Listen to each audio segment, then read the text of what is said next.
ದಿನನಿತ್ಯದ ಬದುಕಿನ ಸಮಸ್ಯೆ ಸಂದೇಹಗಳಿಗೆ ಲೌಕಿಕ ಹಾಗೂ ಪಾರಮಾರ್ಥಿಕ ಸ್ತರಗಳಲ್ಲಿ ಉತ್ತರವನ್ನು ಕಂಡುಕೊಂಡು ಅರ್ಥಪೂರ್ಣ ಸಾರ್ಥಕ ಜೀವನ ನಡೆಸಲು ನಮಗೆ ಇರುವ ಒಂದು ದಾರಿದೀಪ ಡಿವಿಜಿಯವರ ಮಂಕುತಿಮ್ಮನ ಕಗ್ಗ.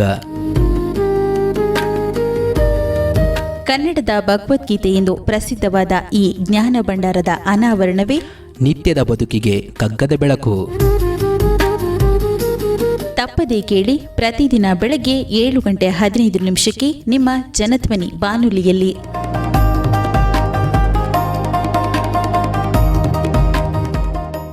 ಆತ್ಮೀಯ ಶ್ರೋತೃಗಳಿಗೆ ನಮಸ್ಕಾರ, ಸುಪ್ರಭಾತ.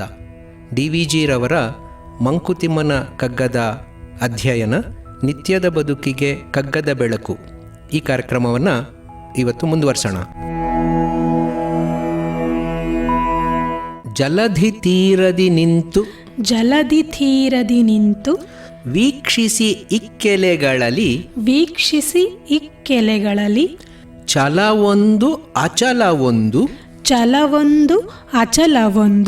ಸಮವದು ಅಸಮವಿದು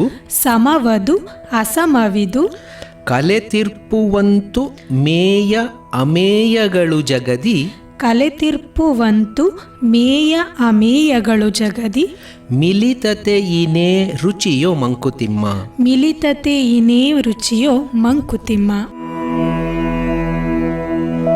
ಹಿಂದಿನ ಮುಕ್ತಕದಲ್ಲಿ ಧರ್ಮ ಅನ್ನೋದ್ರ ಬಗ್ಗೆ ಹೇಳ್ತಾ, ಯಾವುದು ಕಣ್ಣಿಗೆ ಗೋಚರವಾಗ್ತಿರೋಂಥ ಸತ್ಯ ಇದೆಯೋ ಅದನ್ನು ನಾವು ಸರಿಯಾಗಿ ಸಂಯೋಜಿಸಿಕೊಂಡು ಅರ್ಥ ಮಾಡಿಕೊಂಡ್ರೆ ಅದೇ ನಮ್ಮನ್ನು ಅವ್ಯಾಕೃತ ಆದಿ ತತ್ವಕ್ಕೆ ಕರ್ಕೊಂಡು ಹೋಗುತ್ತೆ ಅನ್ನೋದನ್ನು ನಾವು ನೋಡಿದ್ವಿ. ವ್ಯಾಕೃತ ಅಂದರೆ ಕಣ್ಣಿಗೆ ಕಾಣೋದನ್ನು ವರ್ಣನೆ ಮಾಡ್ತಾ ಡಿ.ವಿ.ಜಿ. ಅವರು ಒಂದು ರೀತಿಯ ದ್ವಂದ್ವವನ್ನು ಕಳೆದ ಸತಿ ಕೊಟ್ಟಿದ್ದರು. ಅದೇನು? ವಕ್ರ ರುಜು, ಅಂದರೆ ಸೊಟ್ಟಿಗಿರೋದೊಂದು ನೆಟ್ಟಿಗಿರೋದೊಂದು ಅಂತ. ಸೊ ಇದು ಎರಡು ಒಂದು ಸ್ಪೆಕ್ಟ್ರಮ್ ಅಂದ್ಕೊಂಡ್ರೆ 2 ಎಂಡ್ಸ್ ಆಫ್ ದಿ ಸ್ಪೆಕ್ಟ್ರಮ್, ಆ ಕಡೆ ಒಂದು ತುದಿ, ಈ ಕಡೆ ಒಂದು ತುದಿ, ವಕ್ರ ರುಜು. ಹಾಗೆ ಮುಂದಿನ ಮುಕ್ತಕಗಳಲ್ಲಿ ಈ ಪ್ರಪಂಚದಲ್ಲಿ ನಾವು ಕಾಣುವಂಥ ದ್ವಂದ್ವಗಳನ್ನು ಸುಂದರವಾಗಿ ಬೇರೆ ಬೇರೆ ಉದಾಹರಣೆಗಳನ್ನು ಕೊಟ್ಟು ವರ್ಣಿಸ್ತಾರೆ. ಸೊ ಇಲ್ಲಿ ಕೊಡ್ತಾ ಇರುವಂಥ ಉದಾಹರಣೆ ಕೂಡ ಬಹಳ ಸಮಂಜಸ ಮತ್ತು ಸುಂದರ. ಅವ್ರು ಹೇಳ್ತಾರೆ, ಜಲಧಿ ತೀರದಿ ನಿಂತು ಇಕ್ಕೆಲೆಗಳಲ್ಲಿ ವೀಕ್ಷಿಸಿದಾಗ. ಅಂದರೆ ನಾವು ಸಮುದ್ರದ ಒಂದು ತಟಕ್ಕೆ ಹೋಗಿದ್ದೀವಿ, ಅಲ್ಲಿ ನಾವು ನಿಂತು ಆಚೆ ಈಚೆ ನಾವು ನೋಡೋಣ. ಎಡಗಡೆ ಬಲಗಡೆ ನೋಡಿದಾಗ ಒಂದು ಕಡೆ ಸಮುದ್ರ ಕಾಣಿಸುತ್ತೆ, ಒಂದು ಕಡೆ ಭೂಮಿ ಕಾಣಿಸುತ್ತೆ. ಇಕ್ಕೆಲೆಗಳಲ್ಲಿ ನಾವು ನೋಡಿದಾಗ ಒಂದು ಕಡೆ ಭೂಮಿಯಲ್ಲಿ ಅಲೆಗಳೇನು ಕಾಣಿಸ್ತಾ ಇಲ್ಲ, ಭೂಮಿ ಸ್ಥಿರವಾಗಿ ನಿಂತಿದೆ. ಸಮುದ್ರದಲ್ಲಿ ಅಲೆಗಳು ಕಾಣಿಸ್ತಾ ಇದೆ, ಅದು ಚಲಿಸ್ತಾ ಇದೆಯೇನೋ ಅಂತ ಅನಿಸುತ್ತೆ. ಇದು ಅಚಲ ಅಂತ ಅನಿಸುತ್ತೆ. ಸೊ ಹಾಗೆ ದ್ವಂದ್ವ, ಒಂದು ಚಲನೆ ಇರೋವಂಥದ್ದು, ಇನ್ನೊಂದು ಚಲನೆ ಇಲ್ಲದೆ ಇರೋವಂಥದ್ದು. ಒಂದು ಸಮತಟ್ಟಾಗಿ ಸಿ ಲೆವೆಲ್ ಅಂತ ನಾವು ಕರಿತೀವಿ ವಿಜ್ಞಾನದ ಭಾಷೆಯಲ್ಲಿ. ಸಿ ಲೆವೆಲ್, ಮೀನ್ ಸಿ ಲೆವೆಲ್ ಅನ್ನೋಂಥ ಒಂದು ಪದವನ್ನು ಉಪಯೋಗಿಸಿ. ಈಗ ಉದಾಹರಣೆಗೆ ಮೈಸೂರು ಎಷ್ಟು ಎತ್ತರದಲ್ಲಿದೆ ಅಂತ ನಾವು ವರ್ಣನೆ ಮಾಡಬೇಕಾದ್ರೆ ಆ ವರ್ಣನೆಗೆ ನಾವು ತಗೊಳ್ಳೋವಂಥ ಒಂದು ಬೇಸ್ ಅದು ಮೀನ್ ಸಿ ಲೆವೆಲ್. ಎವರೆಸ್ಟ್ ಪ್ರಪಂಚದಲ್ಲೇ ಅತಿ ಉನ್ನತವಾದಂಥ ಶಿಖರ ಅಂತ ಯಾಕೆ ಹೇಳ್ತೀವಿ? ಮೀನ್ ಸಿ ಲೆವೆಲ್ಲಿಂದ ಅದು ಇಷ್ಟು ಎತ್ತರದಲ್ಲಿದೆ, ಅದಕ್ಕೋಸ್ಕರ ಅದೇ ಹೈಯೆಸ್ಟು ಅಂತ ಹೇಳ್ತೀವಿ. ಸೊ ಆ ಎಲಿವೇಶನನ್ನು ವರ್ಣನೆ ಮಾಡಬೇಕಾದ್ರೆ ಮೀನ್ ಸಿ ಲೆವೆಲ್ ಅನ್ನೋದನ್ನು ನಾವು ಉಪಯೋಗಿಸ್ತೀವಿ. ಅದರ ಅರ್ಥ ಏನು? ಅದು ಸಮವಾಗಿದೆ. ಆ ಸಮತೆಯನ್ನು ನಾವು ರೆಫರೆನ್ಸ್ ಆಗಿ ತೊಗೊಂಡು ಬೇರೆದನ್ನೆಲ್ಲ ಅಳಿತೀವಿ. ಬೇರೆದೆಲ್ಲ ಏನು ಹಾಗಾದರೆ? ಅದು ಅಸಮ. ಕೆಲವು ಅದೇ ಮಟ್ಟದಲ್ಲೇ ಇದೆ. ಈಗ ಮಂಗಳೂರನ್ನು ತೊಗೊಂಡ್ರೆ ಅದು ಸಮುದ್ರದ ಮಟ್ಟದಲ್ಲೇ ಇದೆ. ಅದು ಯಾಕೆ? ಅಲ್ಲೇ ಸೀ ಶೋರ್ ಇದೆ ಅಲ್ವಾ, ಅದು ಸಮುದ್ರದ ಮಟ್ಟದಲ್ಲೇ ಇದೆ. ಬೆಂಗಳೂರನ್ನು ತೊಗೊಂಡ್ರೆ ಅದು 300 ಅಡಿ ಸಮುದ್ರದ ಮಟ್ಟಕ್ಕಿಂತ ಮೇಲಿದೆ. ಹಿಮಾಲಯವನ್ನು ತೊಗೊಂಡ್ರೆ ಅಲ್ಲಿ ಎಷ್ಟೋ ಸಾವಿರ ಅಡಿಗಳ ಎವರೆಸ್ಟ್ ಪರ್ವತ 26,000 ಅಡಿಗಳು ಎತ್ತರದಲ್ಲಿದೆ. ಸೊ ಅಲ್ಲಿ ಸಮ, ಇಲ್ಲಿ ಅಸಮ.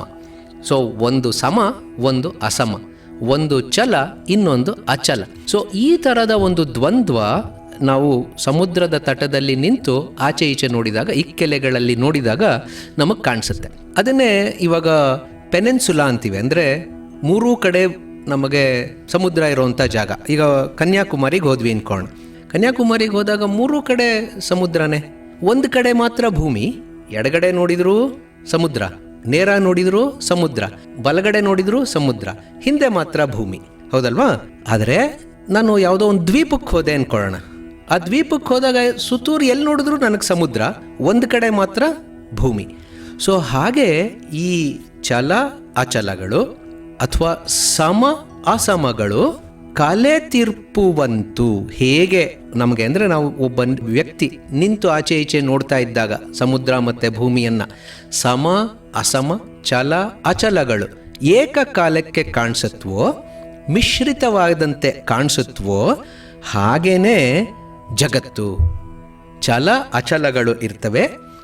ಮೇಯ ಅಮೇಯಗಳು, ಮೇಯ ಅಂತಂದರೆ ಯಾವುದನ್ನು ನಾವು ಮೆಷರ್ ಮಾಡಬಹುದು, ಯಾವುದನ್ನು ಅಳಿಯಬಹುದೋ ಅವು, ಮತ್ತು ಯಾವುದನ್ನು ಅಳಿಯೋದಕ್ಕೆ ಸಾಧ್ಯವಿಲ್ವೋ ಅವು. ಸೊ ಇವೆರಡೂ ಕೂಡ ಸಮ ಅಸಮಗಳ ರೀತಿಯಲ್ಲಿ ಮೇಯ ಅಮೇಯಗಳು ಸೇರ್ಕೊಂಡಿರುತ್ತೆ ಅಂತ. ಅಲ್ಲಿ ಸ್ವಾರಸ್ಯ ಏನಂದರೆ, ಈ ಥರದ ಮಿಶ್ರಣ ಇರೋದ್ರಿಂದಲೇ ಜಗತ್ತಿಗೆ ರುಚಿ ಅಂತ. ಜಗತ್ತಿನಲ್ಲಿ ಸ್ವಾರಸ್ಯ ಬರೋಂಥದ್ದು ಈ ಥರದ ರುಚಿ ಇದ್ದಾಗಲೇ, ಈ ಥರದ ಒಂದು ವೇರಿಯೇಷನ್ ಇದ್ದಾಗಲೇ. ವೇರಿಯೇಷನ್ನೇ ಇಲ್ಲ ಅಂತಂದರೆ ಅದರಲ್ಲಿ ಏನು ಸ್ವಾರಸ್ಯನೇ ಇಲ್ಲ. ಸೊ ಮಿಲಿತತೆ ಇರೋದ್ರಿಂದಲೇ ಪ್ರಪಂಚದಲ್ಲಿ ರುಚಿ ಇರೋದು ಅಂತ.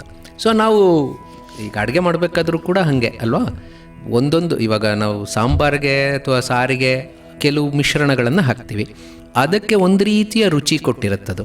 ಅದ್ರ ಜೊತೆಗೆ ನಾವು ಉಪ್ಪಿನಕಾಯಿನೋ ಏನೋ ನಾವು ನಂಚ್ಕೋತೀವಿ. ಅದಾದ ನಂತರ ಮೊಸರನ್ನ ತಿಂತೀವಿ. ಈಗ ಸಾರಿನ ರುಚಿ ಬೇರೆ, ಹುಳಿಯ ರುಚಿ ಬೇರೆ, ಮೊಸರನ್ನದ ರುಚಿ ಬೇರೆ. ಆದರೆ ಎಲ್ಲವೂ ಅಡಿಗೆಯೇ. ಅಲ್ಲೊಂದು ಎಲೆ ಕೊನೆಯಲ್ಲಿ ಉಪ್ಪು ಹಾಕಿರ್ತೀವಿ, ಆ ಉಪ್ಪು ಬೇಕಾದಾಗ ಉಪ್ಪನ್ನು ಸ್ವಲ್ಪ ಎಕ್ಸ್ಟ್ರಾ ಕಲಿಸ್ಕೋತೀವಿ. ಯಾಕೆ? ಅದಕ್ಕೊಂದು ರುಚಿ ಬರ್ತಾ ಇದೆ. ಆ ರುಚಿಯಲ್ಲಿ ವ್ಯತ್ಯಾಸಗಳಿಲ್ಲ ಅಂತಂದರೆ ಈ ವೈವಿಧ್ಯತೆ ಇರೋದೇ ಇಲ್ಲ. ಸೊ ವೈವಿಧ್ಯತೆ ಇರೋದರಿಂದಲೇ ರುಚಿ. ಅದು ಬೇರೆ ಎಲ್ಲೋ ಇದ್ದರೆ ನನಗೇನು ಪ್ರಯೋಜನ ಆಗಲ್ಲ. ಎಲ್ಲಿರಬೇಕು? ನನ್ನ ಎಲೆಯಲ್ಲಿರಬೇಕು, ನನ್ನ ಜೀವನದಲ್ಲಿರಬೇಕು. ನಾನು ಆ ತಟದಲ್ಲಿ ನಿಂತು ಆ ಕಡೆ ಚಲ ಈ ಕಡೆ ಅಚಲ, ಆ ಕಡೆ ಸಮ ಈ ಕಡೆ ಅಸಮ, ಇದನ್ನು ನಾನು ನೋಡೋ ಹಂಗಿರಬೇಕು. ಮೇಯ ಅಮೇಯಗಳನ್ನು ನಾನು ಅನುಭವಿಸೋ ಹಂಗಿರಬೇಕು. ಆಗ ನನಗೆ ಊಟ ಮಾಡಿದ್ದಕ್ಕೂ ಒಂದು ವಾ ಚೆನ್ನಾಗಿತ್ತಪ್ಪ ಇವತ್ತು ಊಟ ಅಂತ ನನಗೆ ಸರಿಯಾಗಿ ಗೊತ್ತಾಗತ್ತೆ. ಅದೇನೇ ಏನೋ ಧ್ಯಾನದಲ್ಲಿ ಉಪ್ಪು ಹಾಕಬೇಕಾದ್ರೆ ಅಡುಗೆ ಮಾಡೋರು 2 ಸರ್ತಿ ಉಪ್ಪು ಹಾಕ್ಬಿಟ್ಟಿದ್ರು ಅಂತ ಅಂದ್ಕೋಣ. ಆಗದು ರುಚಿಸಲ್ಲ ನಮಗೆ. ಯಾಕೆ? ಅದರಲ್ಲಿ ಹೊಂದಾಣಿಕೆ ಸರಿ ಇಲ್ಲ.